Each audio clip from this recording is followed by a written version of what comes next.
प्रश्न 12, गुणनखंड प्रमेय द्वारा जांचें कि बहुपद QX बहुपद PX का एक गुणनखंड है या नहीं। प्रश्न 12 का A, PX बराबर 2x + 4 और QX बराबर दिया हुआ है x + 2।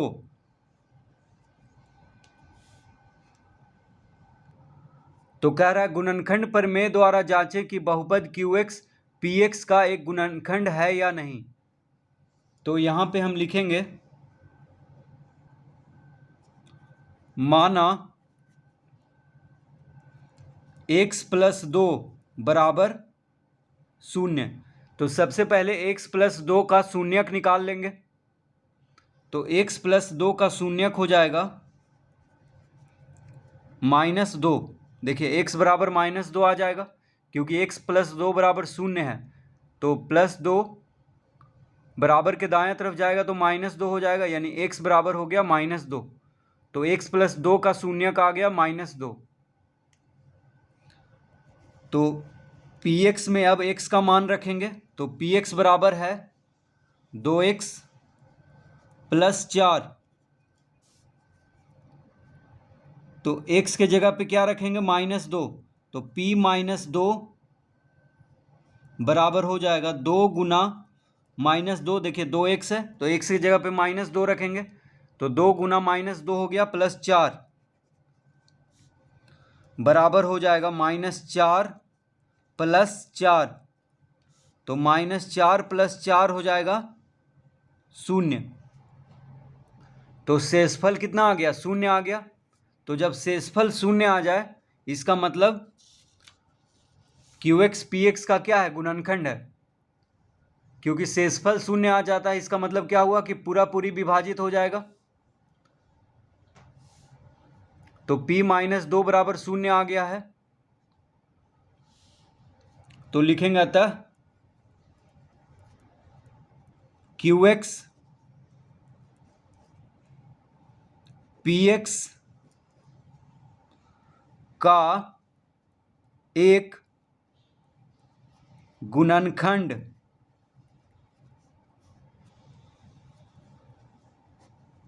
है। तो QX PX का क्या है? एक गुणनखंड है क्योंकि शेषफल 0 आया है। अगर शेषफल 0 नहीं आएगा तो QX PX का गुणनखंड नहीं होगा।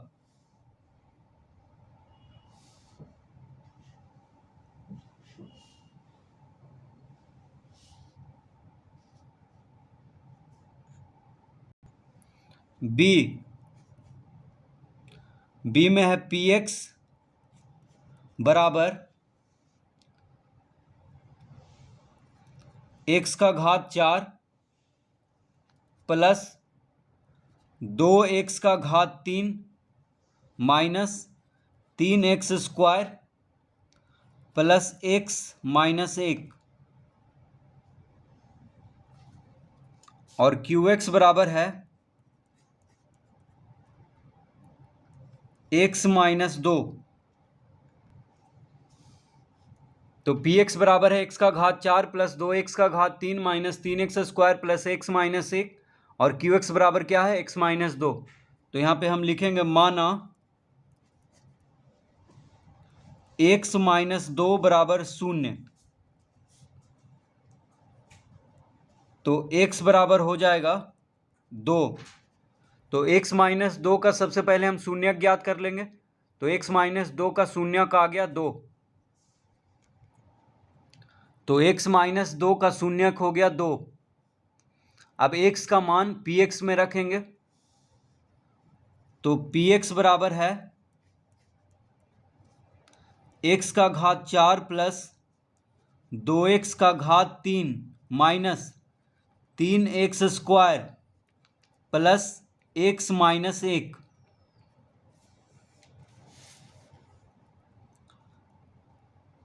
तो p दो, एक्स के जगह पे 2 रखेंगे तो P2 बराबर हो जाएगा 2 का घात 4 प्लस 2 गुना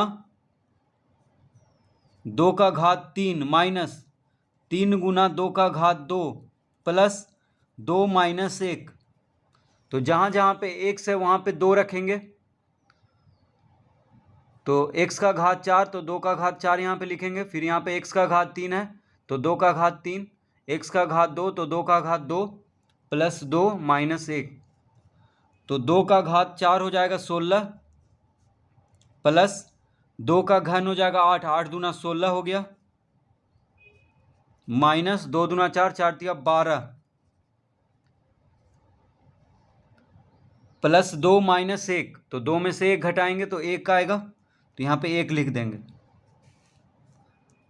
तो यहाँ पे देखिए 16 16 32, 32 1 33, तो 33 माइनस 12 लिखेंगे। 16 16 32, 32 1 33, तो 33 में से 12 घटाएंगे तो 3 में से 2 गया 1, 3 में से 1 गया 2, यानी 21 आ गया। तो शेषफल जो है शून्य के बराबर नहीं आया है तो हम लिखेंगे ये बराबर नहीं है शून्य के। देखिए बराबर नहीं है का इस तरह से चिन्ह होता है, तो शेषफल जो है शून्य के बराबर नहीं आया है, इसका मतलब हुआ तो लिखेंगे यहाँ पे अतः QX PX का एक गुणनखंड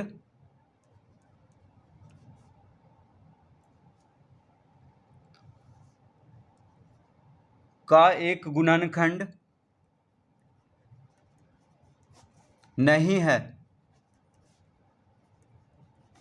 तो जब शेषफल ही शून्य नहीं आया है तो इसका मतलब क्या हुआ, QX PX का एक गुणनखंड नहीं है।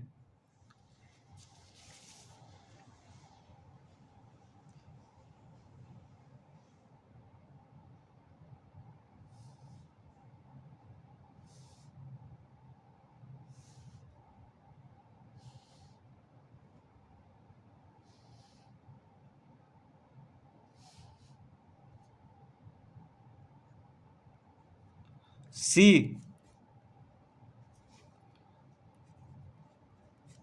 PX बराबर 2x³ plus 4x plus 6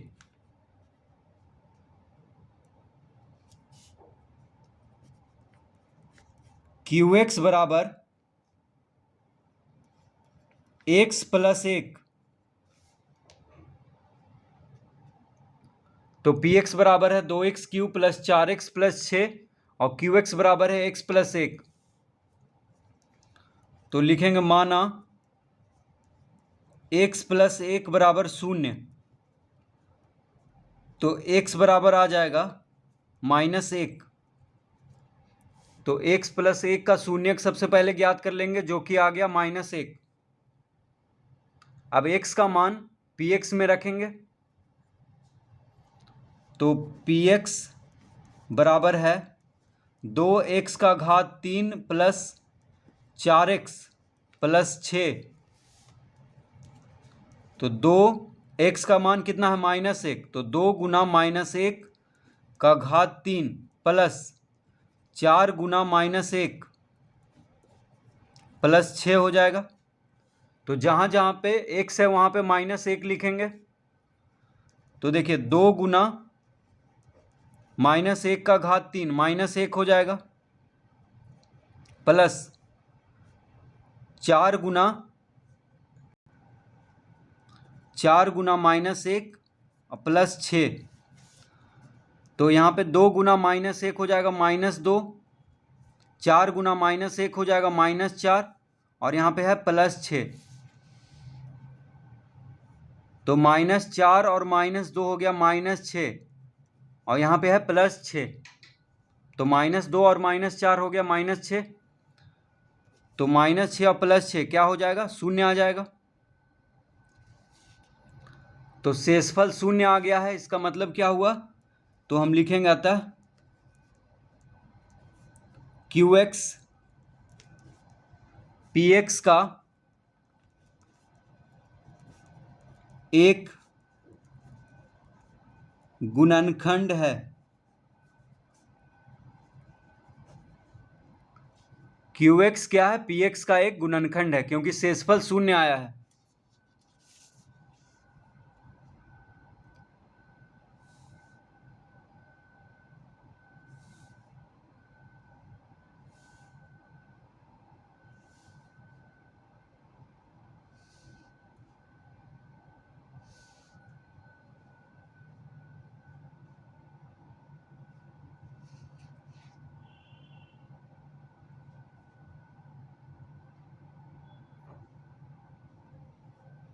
D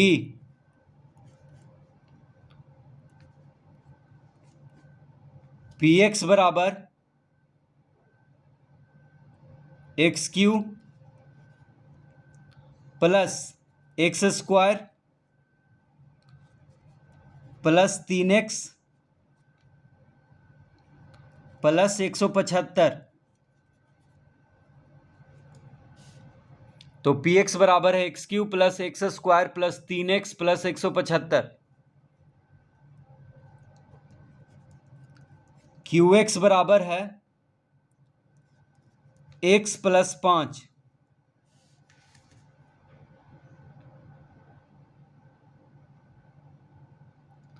तो लिखेंगे यहां पे माना x प्लस 5 बराबर 0। तो x का मान आ जाएगा -5। x बराबर कितना आ गया? -5। तो x प्लस 5 का शून्यक हो गया -5। अब x का मान px में रखेंगे, तो px बराबर है, तो px बराबर XQ plus X² plus 3X plus 175।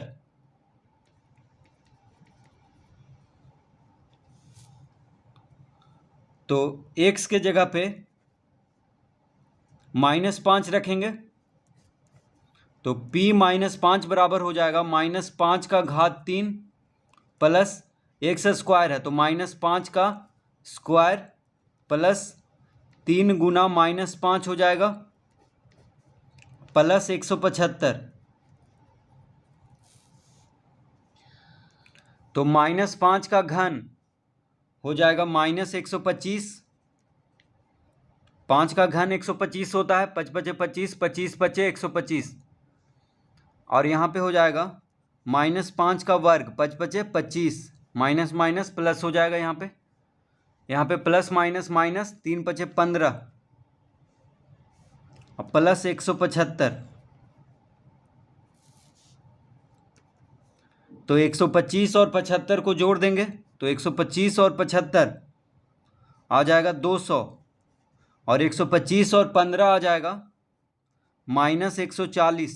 देखिए -125 और -15 हो जाएगा -140, और 175 और 25 हो जाएगा 200। तो 200 में से 140 घटाएंगे 60 आ जाएगा। तो यहाँ पे आ गया है शेषफल 60। तो यहाँ पे देखिए 60 आया है, यानी शून्य के बराबर शेषफल नहीं आया है। तो यहाँ पे लिखेंगे ये बराबर नहीं है शून्य के। तो इसका मतलब हो गया कि QX PX का एक गुणनखंड नहीं है। तो हम लिखेंगे अतः QX PX का एक गुणनखंड नहीं है।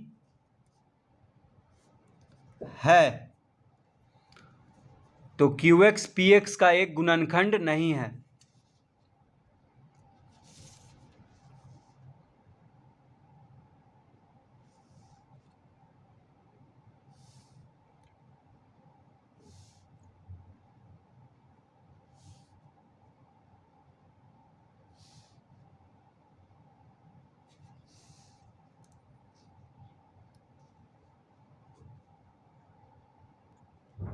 E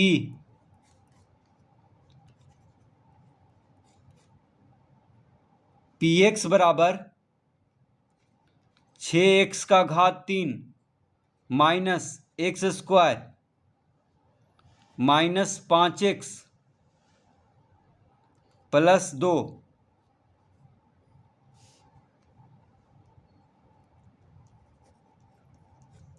क्यू एक्स बराबर 2x माइनस 1। तो हम यहाँ पे लिखेंगे माना 2x माइनस 1 बराबर 0। तो 2x बराबर हो जाएगा 1। 2x बराबर कितना आ जाएगा? 1 आ जाएगा। तो x का मान कितना हो जाएगा? तो x बराबर हो जाएगा 1/2, यानी 2x माइनस 1 का शून्यक हो गया 1/2। तो x का मान आ गया है। अब x का मान px में रखेंगे,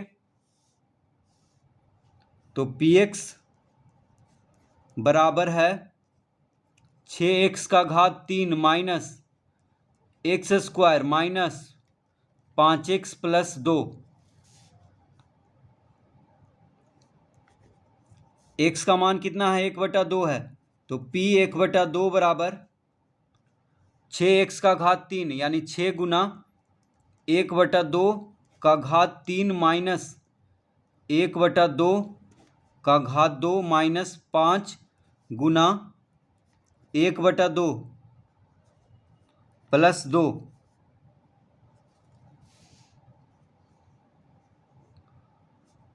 तो हो जाएगा 6 गुना 1/2 का घन हो जाएगा 1/8 माइनस 1/2 का वर्ग हो जाएगा 1/4 माइनस 5/2 प्लस 2। इस तरह लिख लेंगे। 5 गुना 1/2 क्या हो जाएगा? 5/2। अब देखिए 2 से कट रहा है, 2 तिया 6, 2 चौक 8। तो हो जाएगा 3/4 माइनस 1/4 माइनस 5/2 प्लस 2।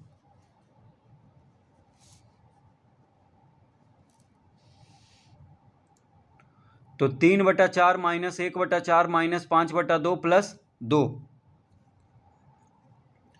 तो अब यहाँ पे भिन्न का जोड़ घटाव है, तो लघुत्तम ले लेंगे यहाँ पे। तो 4 4 2 का लघुत्तम हो जाएगा 4। तो यहाँ पे हो जाएगा 3 माइनस 1 माइनस, अब देखिए 2 दूना 4 तो 5 दूना 10 हो जाएगा, प्लस 4 दूना 8 यहाँ पे हो जाएगा। तो 8 3 11, 8 3 11 माइनस, देखिए -1 और -10 हो गया -11/4। तो 11 माइनस 11 हो जाएगा 0, 0/4 हो गया। तो 0/4 हो जाएगा 0, यानी शेषफल आ गया है 0। तो शेषफल जब 0 आ गया है तो इसका मतलब QX PX का गुणनखंड है। तो लिखेंगे यहाँ पे अतः QX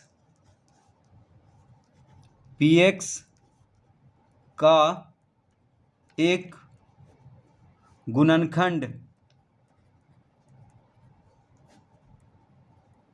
है। तो QX PX का क्या है? एक गुणनखंड है।